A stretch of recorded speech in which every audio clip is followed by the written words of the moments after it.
our speakers. So, first, we have Rodney Johnson. And he describes himself as a proud native of Nelson County. He currently serves as the Chief Executive Officer of Blue Ridge Medical Center, which is a federally qualified community health center with headquarters in Nelson County and also offices in Amherst and Appomattox.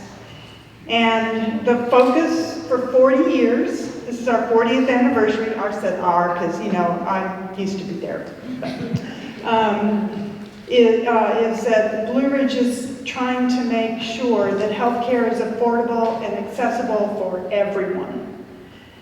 And, like all our speakers, Rodney is closely following how federal funding will change the impact, or will impact our community and all the services that are available at the center. Rodney lives in Nelson County. He grew up here. He came to Blue Ridge 2 years ago after having served as the Director of Operations for Centera Health. He holds an MBA after having studied at both Averett University and Old Dominion University. Second, we also welcome Ryan McKay. Raise your hand. And Ryan serves as the Health Director for the Virginia Department of Health's Blue Ridge Health District. That's different than Blue Ridge Medical Center. You guys will work it out. Ryan, who is a resident of Albemarle County, began serving in this role in December of 2023 and has more than 18 years dedicated to public health. Since joining the Virginia Department of Health in 2014, Ryan has held other key roles with BRHD. He has served as the district's emergency manager, senior policy analyst, and district administrator. And most notably, he led the health center or health district through the pandemic response efforts as incident commander for COVID-19 operations. He has a Master of Public Administration degree from James Madison University and a Bachelor of Arts in History from Elmira College in New York. And wrapping up the presentation will be Paul Sullivan, who is the penultimate advocate for fellow veterans and the VA. In March 2025, Paul retired after 8 years of serving as the Director of Veteran Outreach with Bergman & Moore, LLC, which is a VA-accredited law firm focused on representing veterans with a VA disability claim appeal. Prior to that, Paul served as the Deputy Secretary for Communications with the California Department of Veterans Affairs.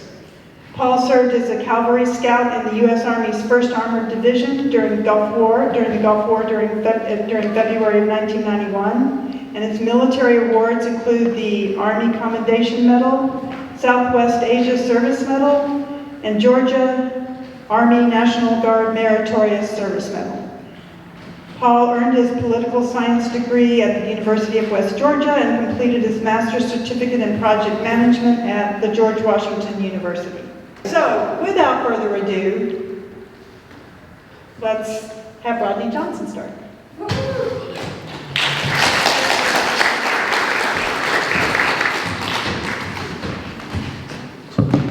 Thank you all again for having me, and I appreciate it. And thank you to the committee for inviting me back. And I just want to pick up where we left off at the last forum. So real quickly, just as Peggy had mentioned, Blue Ridge Medical Center is a federally qualified health center.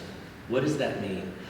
That means that we are in a unique position where we are able to access funding, whether it's through federal or state, that a little bit closer. How's that? Better? Okay. So it allows us to access funds through federal and state grants, but it also supports our mission to provide care for the underserved, uninsured, underinsured individuals of rural counties within Virginia. So part of what you're going to hear me talk about tonight is mainly looking at the future and the impact of what we would call the Big Beautiful Bill. So to kind of lay a little bit of groundwork for you, Blue Ridge Medical Center, we are only one of 26 FQHCs throughout the state. The other FQHCs, we all have the same mission, we all have the same goal, we're all are serving the same population, and we all are looking to move healthcare forward. So to kind of give you a comparison of really Blue Ridge and the impact of the future bill, or the current bill in the future state, we look at the state of Virginia. Right now, about 400,000 plus Virginians are going to be impacted by this bill that will focus strictly on Medicaid reimbursement, Medicaid eligibility. When we think about the population for Blue Ridge Medical Center, for our primary care program, about 30% of the patients we serve are funded through Medicaid. 51% of Medicaid patients, our population, is for our dental program and for our behavioral health program. Virginia saw a growth in FQHCs across the state over the last 4 years by 14% of individuals who were leaving traditional primary care for financial reasons or for coverage reasons, moving to a FQHC. Blue Ridge Medical Center, in 18 months, we saw a 6% increase in patients for that very same reason. A traditional primary care program in their surrounding areas, they look for at least a 3% growth across all their patients and all their payers. So the significance is FQHCs are growing. They're meeting the demand. The demand is growing and it's going to get larger. So part of the challenge that we're going to talk about for me at Blue Ridge Medical Center really is just looking at how is the bill going to change or impact Blue Ridge Medical Center. The first and foremost, like I said, is going to be through Medicaid reimbursement. So for Medicaid reimbursement, we're going to see a decline in the amount per patient that is paid. So for us, that means we're going to see a decline in our operational budget. That could result in various synopses. It could result in lack of access, decrease in programs, longer wait times. It could also mean across the state, patients are going to go to the ED for primary care, their emergency rooms. They're going to be subject to longer wait periods. They may or may not get seen. Some statistically will get up and leave. So they will leave untreated.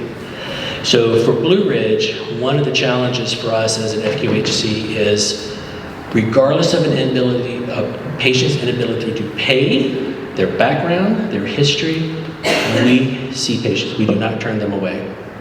We do not cap.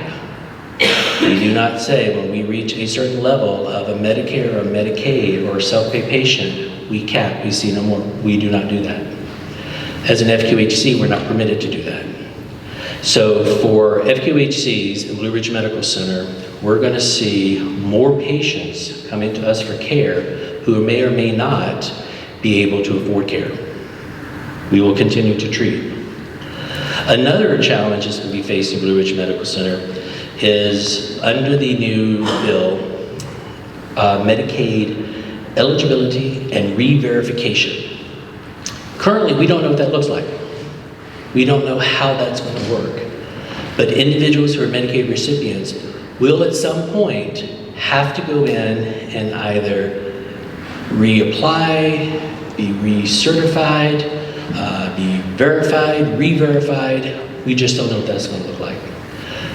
It has been done in a couple other states where it failed because in rural health, limitations of the internet, limitations to administrative support, and or transportation to the office that would help you with this has been the biggest barriers. So even though it's meant to serve the patients or the community and prove some integrity to the program, patients will fall through the cracks. And Blue Ridge's position is we will help every patient we can, but again, until we know how it works, we don't know what to expect. Patients who don't know what to expect. Individuals who are adult and children, they don't know what to expect. So there's still a lot of unknowns of how we're going to manage this. Another challenge under this bill for Blue Ridge is looking at funding sources. As I mentioned earlier, we have an opportunity for federal and state funding to support some of the offsets and the operational costs that we absorb through providing care to those who just have no other means. Again, that is still yet to be determined what that's going to look like. So we were planning to go ahead and move forward in hopes that there will still be some form of access to these grants to support us. But over the last year, each one has declined by 3%. So the opportunity may still be there, but it may be even less of a financial support for us. Another is looking at the administrative challenges that face all healthcare. Whether you are an FQHC, you're a private clinic, you are a program owned by a large health system, we are all going to be faced with the unknown of what's going to happen with reimbursement, what's going to happen with patients who have no ability to pay, what's going to happen to individuals who stop seeking care. And when you think about Blue Ridge Medical Center, many of our patients are chronically ill. They're individuals who truly can't miss a visit. They should not miss a visit. Or they need a medication, they need those medications timely. They can't skip their medication refills. So all of us in healthcare will be facing the same on that one. And we may be faced with the decision of what programs do you continue? Where do you make cuts? How do you stay afloat? Who do you serve? So it's that unknown that a lot of us are still having conversations about, no matter whether it's Blue Ridge, Centera, UVA, Centra. We're all in that same boat today, not quite sure how we're going to continue our operations. So at the end of the day, really for this particular bill in place, yes, it has passed, and yes, it's moving forward, but there still remains a number of unknowns. But the biggest impact for Blue Ridge, for what I can see, is the individuals who's our most vulnerable, who's our sicker, who are either our elderly or our young. And again, many of them today, they can't tell you what's going to happen and how they're going to manage their care if they lose their federal support. So for us, we're going to continue to move forward. We're going to continue to provide services. And as things shake out, many things are still tied up in the courts, we will respond as they come available to us. But as Peggy said, Blue Ridge Medical Center this year has been in play for 40 years. We will continue to be in play. We'll continue to move forward. We'll continue our mission to serve the community, and we will be here for our patients regardless of their status. There might be more wait times for the things that we can offer. It may make it more challenging for us to respond to disease outbreaks. And so as I go through what it is that we really perform in Nelson County and across the health district, it's all under that framework that everything can change. And it may change based on the funding we receive or don't receive and some of the policy changes that may come with that. Next slide. So we are one of 35 health districts in the state of Virginia. You can see here we have 6 localities: Albemarle, Charlottesville, Nelson, Greene, Fluvanna, and Louisa. So we have about 250,000 people that we serve in one fashion or another. We have locations in 5 localities. So Nelson County Health Department is actually our newest location. We moved to the Heritage Center about a year ago. And it's been a fantastic partnership with the Heritage Center, and I think gives us some better opportunities to provide services in the community. Next slide. So the aim of public health, and I'll read this just for everyone, and this is a great quote in terms of, it encapsulates everything that we believe about it. It's the science and art of preventing disease, prolonging life, promoting health through the organized efforts and informed choices of society, organizations, public and private communities, and individuals. And what I take from that is there's a lot of people that covers. There's a lot of organizations, a lot of individuals. And so public health, in my mind, is a team sport. It's partnerships between Blue Ridge Health District and the Blue Ridge Medical Center, to community organizations, local government, activists in the community who are really trying to fight for the health of individuals in our communities. And we look at lots of things. It's not just the science and the data, it's how we communicate what's important about public health, about the importance of vaccinations, the importance of not smoking, the importance of healthy eating choices, and how we communicate that to people to buy into public health and what we need and what that means. In a way, for us, it's more preventative medicine. How do we support the community and the health that they have so that we can reduce the instances of chronic disease, of disease spread?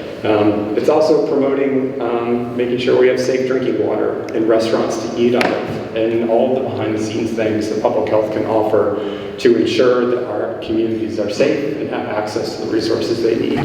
Next slide.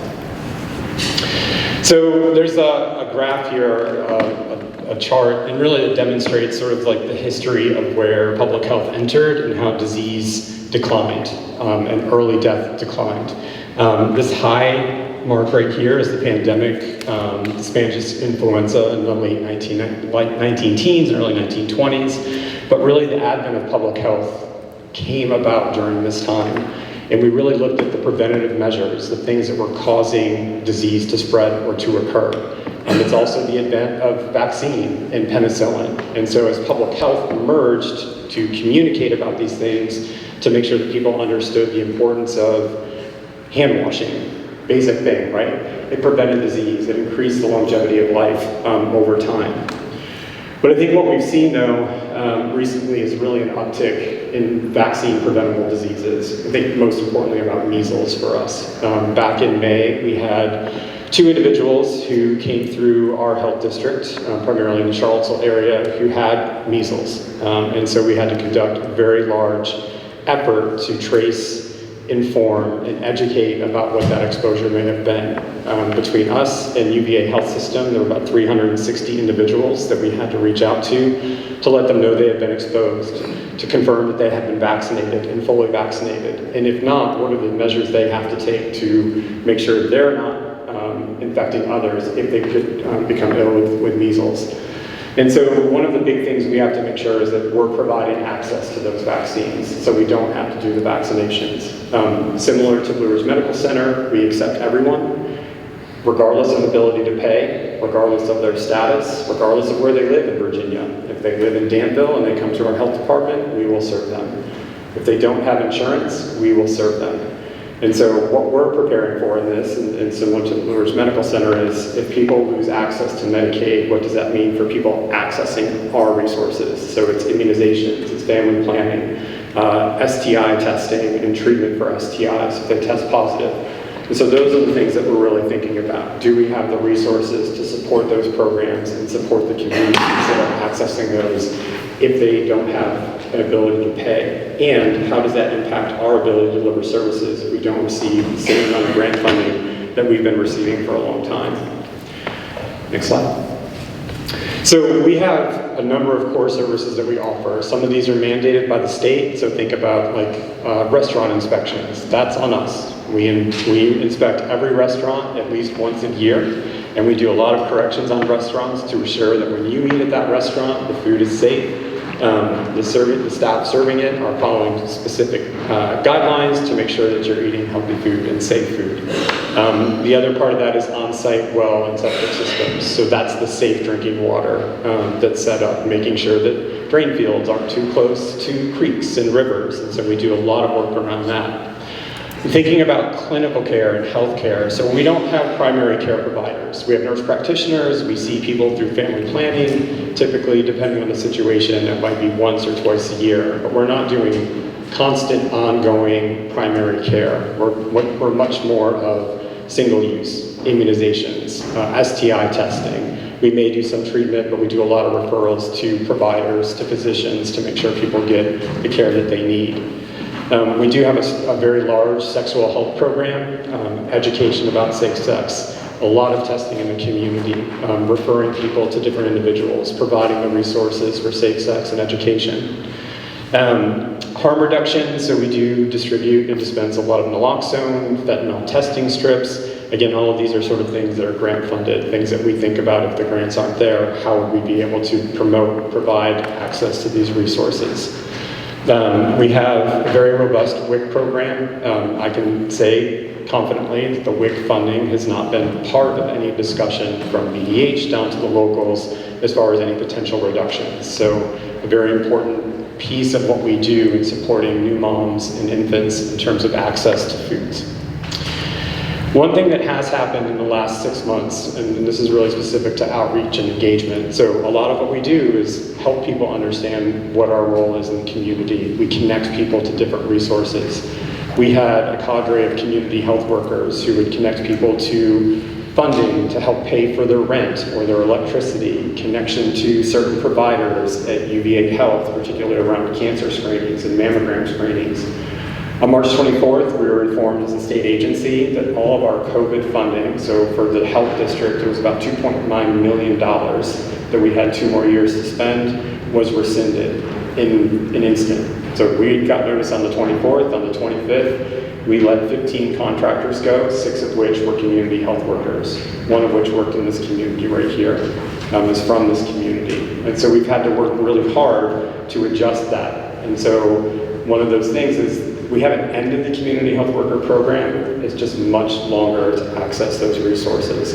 And so we have to make different changes and choices about our actual budget that we have, and we're working on strategies to try to manage that. Next slide, please. And so we're still trying to navigate all this. We're looking at the potential funding loss that may happen. One thing we're looking very closely at in the big bill is public health emergency preparedness. So that funds 2 of our key positions, our senior most epidemiologist and our local health emergency manager. And I just mentioned the measles outbreak. In April, there was also a meningococcal case and a lot of exposure risk there.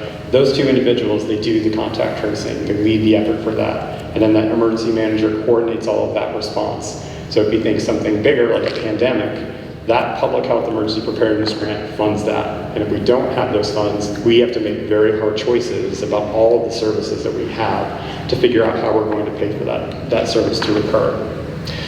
This is something that will be published online and then printed in September. So every 3 years, we work with Sentara Martha Jefferson Hospital and the UVA Health System to conduct a community health assessment. And so specific to Nelson, we did 100 door-to-door surveys where we interviewed people from Nelson, series of questions about their health, their happiness, their access to healthcare, what are the things that they need, what are their biggest concerns, and it helped drive a lot of what we are considering our priorities as far as health in our communities, in not just in Nelson, but across the health district.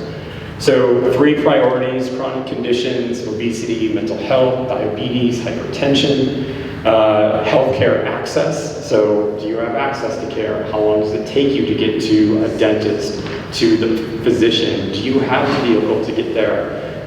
What prevents you from going to the doctor or to the dentist? And then priority 3, the social drivers of health. So what are the things that help improve an individual's health or a community's health? Access to healthy food, access to social networks, access to transportation to get you where you need to go. And so we've identified these priorities, and over the next 3 years, the Blue Ridge Health District, the hospital systems, our community partners will focus on key objectives in a community health improvement plan, really focusing on promoting the overall health, but prioritizing 4 groups: rural, low income, Black and African Americans, and Hispanic and Latinx. These are the individuals we've identified are at the greatest risk for poor health outcomes based on what we've learned in the studies and in the door-to-door surveys. This is what will drive us as a health district as far as our strategies for the next 3 years. The 2 hospital systems will work closely internally to provide access and try to resolve some of these issues. And then we'll reach out to community partners. I think there's stakeholders from every locality in the health district who helped contribute to this. And these are individuals whose organizations work most closely and directly with the communities we serve.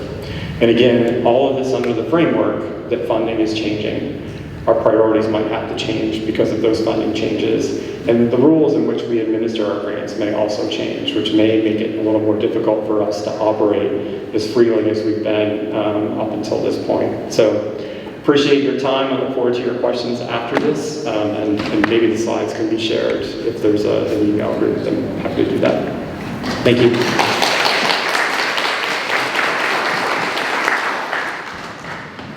Next we have Paul Sullivan. Good evening, everybody.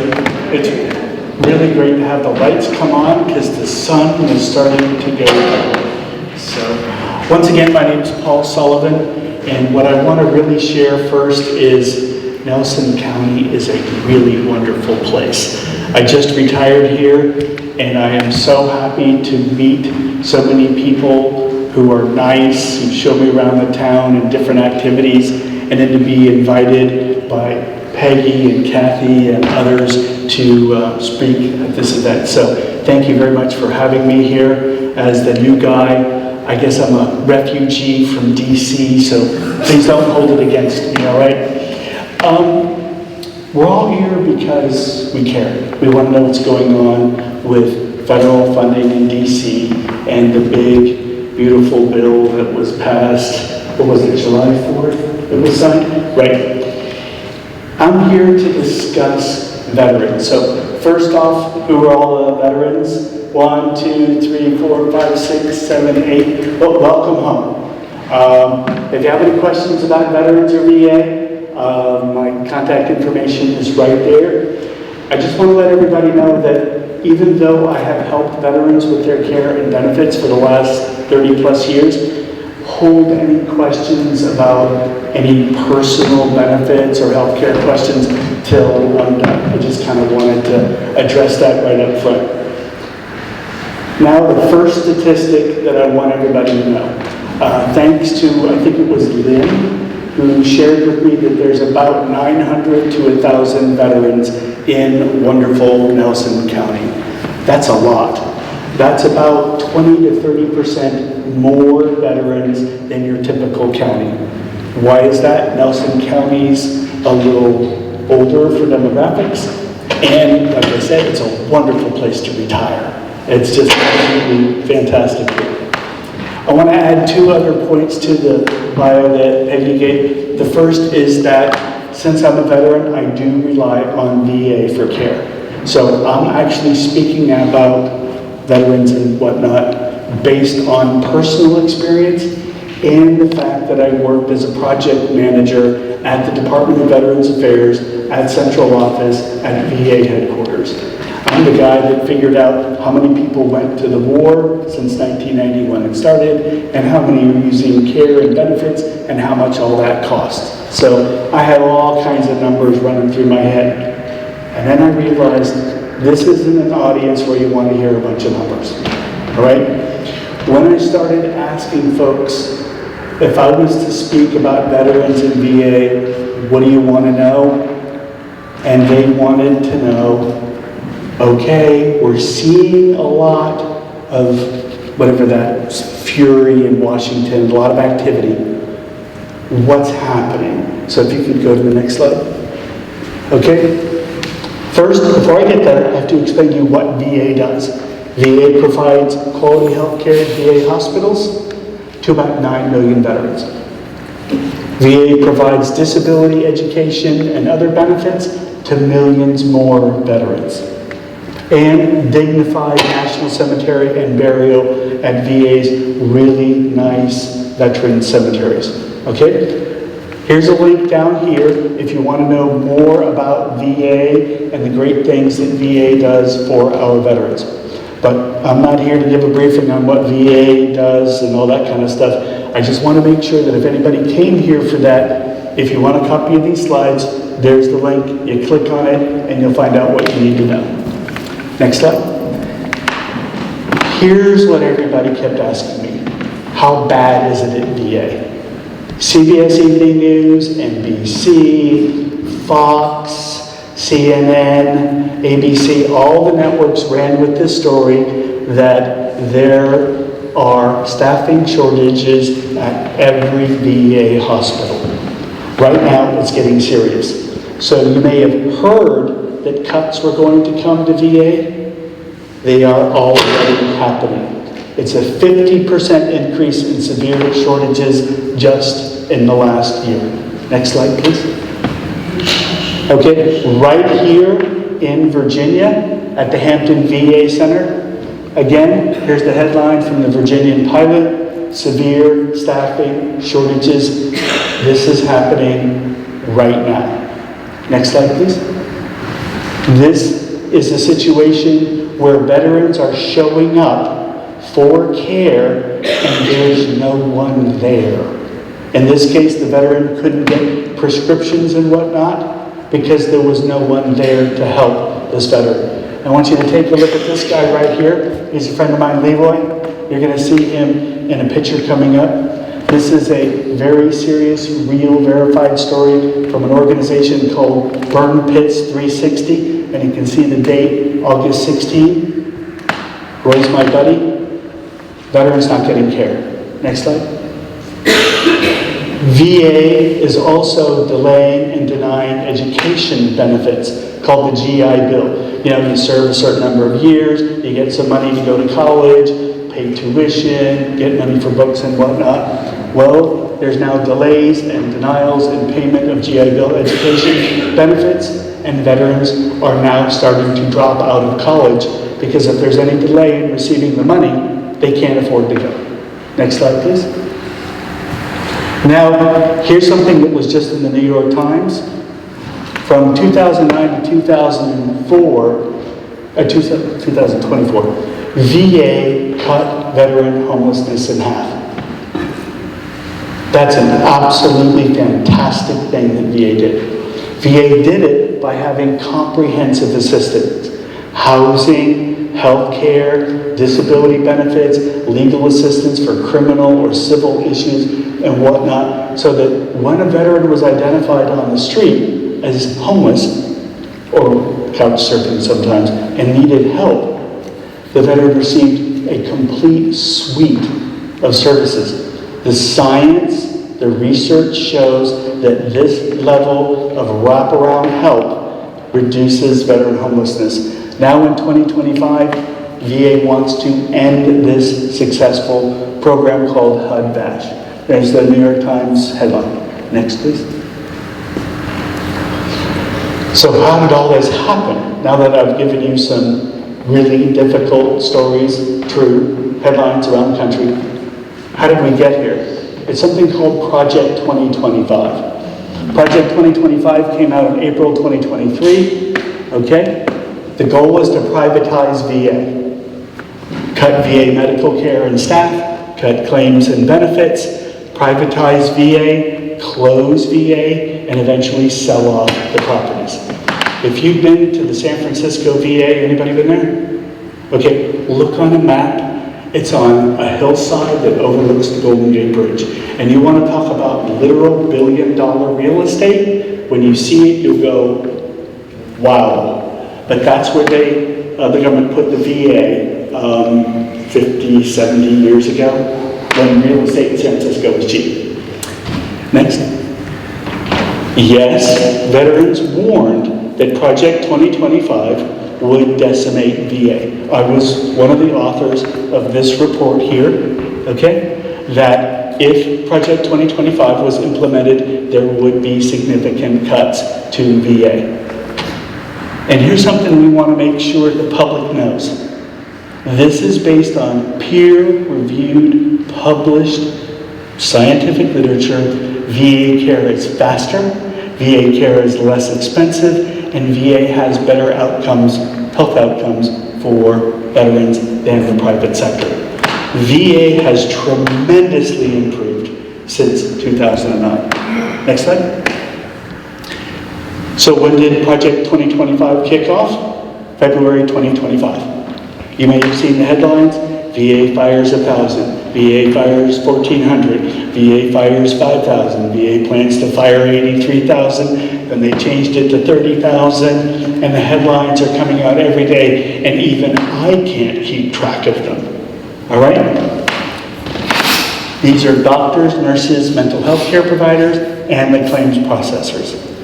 And here's where privatization kicks in. Congress voted in that big bill to move $12 billion of money that was originally intended for VA doctors who were employed by VA, and move that money and pay private sector doctors. Okay? This isn't a veteran asking for care in the private sector. This is Congress moving the money at VA from VA employees to private sector employees. And there's the actual vote. Next. Right here in Virginia, everyone asks, what's the impact going to be? And I'm really glad to be here with Ryan and Rodney and point out that if VA cuts services in Virginia, and by the way, this report had several pages dedicated just to Virginia, okay? It's unlikely that already stressed private sector healthcare facilities could address the complex needs of veteran patients. For example, I'm a veteran, I use VA. Quick show of hands, who here knows what TBI is? Okay, we got about 10 people. Traumatic brain injury, getting blown up. That doesn't happen to civilians, okay? Post-traumatic stress disorder from combat. The word combat ought to immediately tell you, does that happen to civilians? And the answer is no. Military sexual trauma or assault in the military. Does that happen to civilians? No, it's unique to the military. Toxic exposures? Well, there's no environmental protection agency in a war zone. So the toxins are everywhere. So service members, especially overseas, are much more likely to be exposed to toxins. This is what it means by complex needs of veterans, because veterans can have 1, 2, 3, or all 4 of those types of unique military medicine related and veteran conditions that you're not going to see in the public sector. Next, please. Then everybody wants to know, okay, how much is this going to cost? Remember, I mentioned the private sector is more expensive. If there's a shift from VA to the private sector, nationwide, it'll be $124 billion extra a year to treat the same number of veterans if that care is shifted over to the private sector. So when you hear someone say the private sector is faster, they're not. Better for veterans? They're not. Less expensive? Oh no, way more expensive. Next slide. And it gets worse. There's another train coming. This train is called the Congressional Budget Office. The Congressional Budget Office is asked by leading members of Congress to come up with ideas to save money. Here are 4 ideas that are currently being proposed by the Congressional Budget Office that we are now starting to see get traction with bills in Congress. The first is means testing. What does that mean? Let's say a veteran makes $50,000 or $60,000 a year. They're not going to get their VA benefits because the government is going to say, well, the veteran already is making money. It's a means test. The next is age testing. Let's say the veteran is 65 or 70. Again, the bill language is not introduced. It may limit the veteran's health care or benefits. Next, tax increase. Right now, VA disability benefits are tax-free.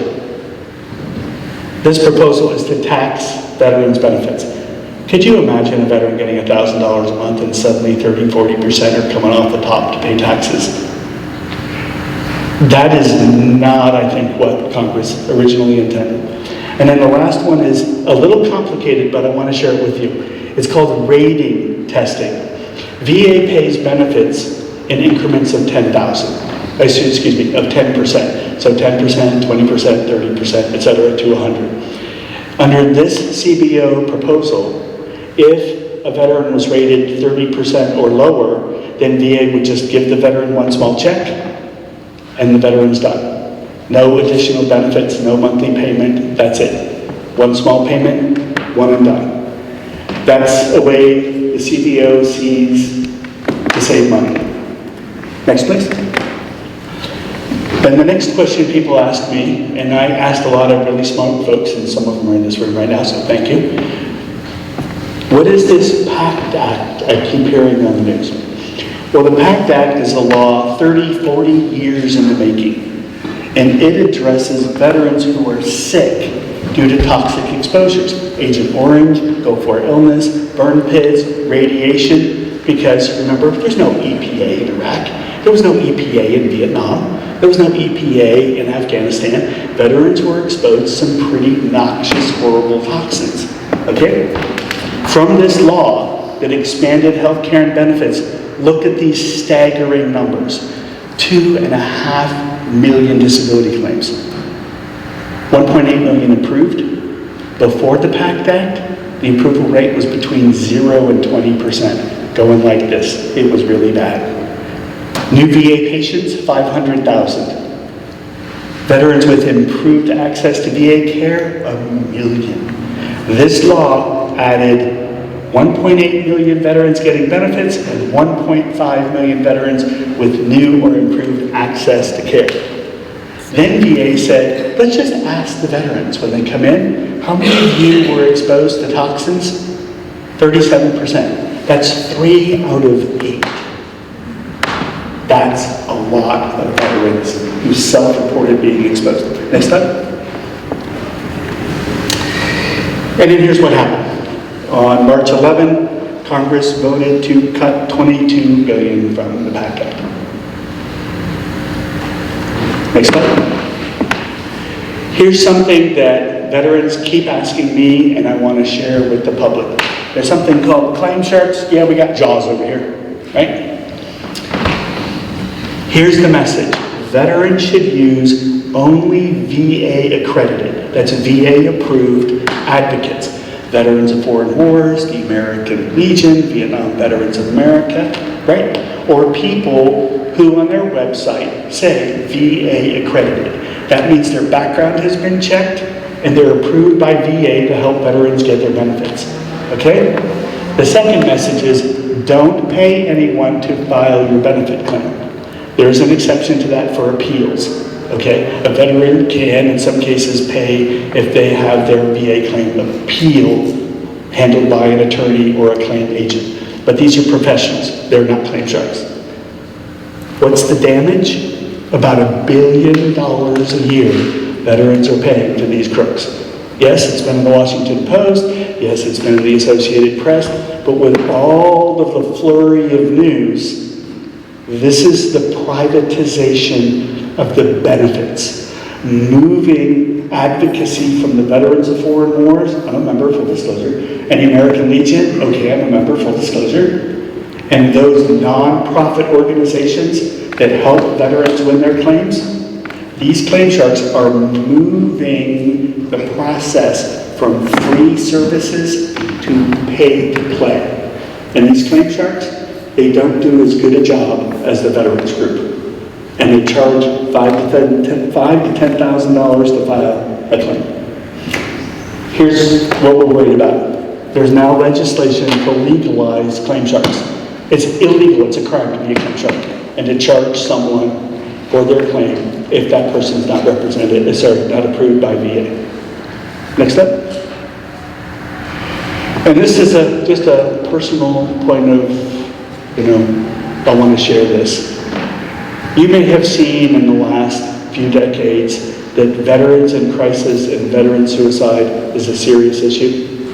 Yes, 17 veterans take their own lives each day. War is traumatic. It is. VA was sued in 2007 because VA was improperly turning away veterans in mental health crisis. Okay, full disclosure, I'm the guy that sued VA. Every day, VA's Veteran Crisis Line rescues 60 veterans in crisis. Okay? 398,000 times in the last 18 years, VA has dispatched medical personnel to help a suicidal veteran. 1.6 million expedited appointments. What I want to let you know here is that VA's crisis line works. If you know a veteran that's hearing news about delays in care or benefits, let them know. 988, press 1, put it in your phone. Okay? The veterans who are here, I hope you knew about that number. This number is saving lives. It's an absolutely fantastic public service. Yes, the veterans had to sue to get us there, okay? But it works. And then there's a link here to the website about that if anybody has questions on that. Well, that wraps up it was a lot of bad news, because the things we worried about, the cuts to VA, they are now happening. Veterans aren't getting their college benefits, veterans aren't getting their medical care, thousands of staff are being fired. So with that, I'll wrap up with thank you very much. I'm really glad to be here in Nelson County, and thanks to Rodney and Ryan for their presentations. And then I guess we answer questions, Peggy. I give you the microphone back.